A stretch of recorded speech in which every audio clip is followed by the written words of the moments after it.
It's a boy from East Coast, called hip hop on the best, that's take the rest, me and the first, na wachana Mr. Riba Kajimi Harati huyu jamani hata, ndazaga shavuka dabaniga, wariko je ntabwo njafadika, unsanze hasi je ndaguruka, wansanga hejuru nkamanuka, kuko ndaza barakaka, yeah, hamulaka ninja, how can you stop me, kuva buhomuza gushika buja bose ndabemeza bakajyana inzara babazanya tuyu muniga kweri no mu manuka.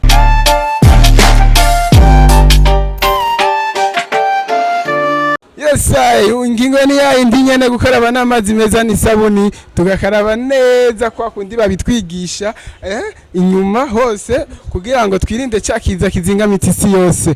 Izina ni ryari indi Cankuzano gato karakura muri gwa rugamba yene turiko turagwana turondera gute abantu bashigwa kurere bagashigwa ku ruhande boshobora kuduga tukabazana. Uyu munsi nagiriwe bakwe ndonka umwe mu bantu b'abaraperi mvuga nti barabizi vraiment kubwanje arabizi mbega nawe uraza kuvyumva. Yes, nyita Cankuzano nyene nkuko nakubwiye ndi kumwe bro vipi safi sana kabisa. Niko sawa kwa kundi nyene umusirikare yama afise ingoha carasa unajua. Yeah, it's a boy from East Coast, called hip hop on the best, that's take the rest, me and the first, na wachana Mr. Riba Kajimi Harati huyu jamani hata, ndazaga shavuka dabaniga, wariko je ntabwo njafadika, unsanze hasi je ndaguruka, wansanga hejuru nkamanuka, kuko ndaza barakaka, yeah, hamulaka ninja, how can you stop me, kuva buhomuza gushika buja bose ndabemeza bakajyana inzara babazanya tuyu muniga kweri no mu manuka. Umuniga kweri no mu manuka uri kuramwumviriza arabizi cyane gose. Brother mambo safi kabisa, niko fish meze neza. Niko sawa na wewe ngo wazimye habaye ikindirimbo imwe mu cyamuraryama.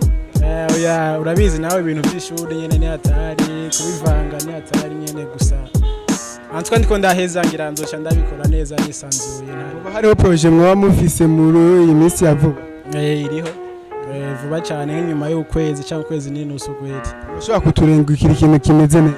Neno bizi none ni kujya nyene bisantuka ya mbere narumvise imeze fresh ariko ndashaka kumenya rero ikintu wewe kubgawe ubona kibuze muri uyu muziki w'u Burundi kugira ngo umuziki udogugere ku yindi ntambwe. Ikibuze kweri aba sponsor kweri nayandi otaraziriho nyinshi abarinzi barashoboye vraiment gusa nyene ubukene tu n'abadufasha nyene uravyumva. Ubunye Kiyago Media TV iraguhaye umwanya ushobore kugira ubutumwa ugeneye abo ba sponsors bubabwiriye. Badufashe kuba dufite message nyinshi zofasha igihugu no kwerekana igihugu bwiza bwacu.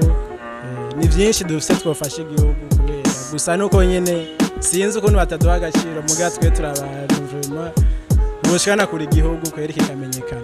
Gushikisa mufite indirimbo zinga iracari imwe niyo ya kabiri ndiko ndategura. Indirimbo yoboneka hehe abantu bayikeneye?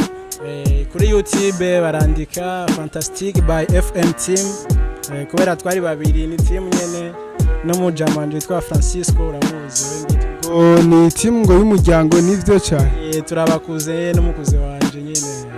Reka rero gira akajambo bwiya abakunzi ba Kiyago Media TV bashoboye kuza gukurikirana batagwe gukurikirana ibikorwa byanyu hamugire n'akajambo geneye Kiyago Media TV kubona yigoye. So kumukunzi wari wese w'umuziki ndundi no mutumirira kuja kuri YouTube akaraba Fantastic by FM Team FFM. Umva F ni Francisco, M ni Mavrado Jail, FM Team. Hama kagira subscribe. Vuba ikindi gikorwa kiraje vuba cyane. Amagajambo kuri Kiyago Media TV nukubashimira vraiment muriko murabikora neza nukudushigikira nuko kandi arakajambo babwira abarongozi ba Kiyago Media TV. Babafashe mwebwe mushike nyene ku muririmbyi wese mwifuza muganire nta kindi numva nababwira ibindi mbona ari sawa kweri. Reka tugushimire cyane murakoze sana kweri. Sawa katubuse rero ko yari Mavrado asanzwe ari muri FM Team abantu bariko barakora neza ariko zangabirano ni zinyene ziguma zipotera tukarondera nitubone hama ngo Burundi ntibushoboye burashoboye biranyegeza. Yari Cankuzano gato karakura tubandanye yangingo nyene yo kwirinda coronavirus.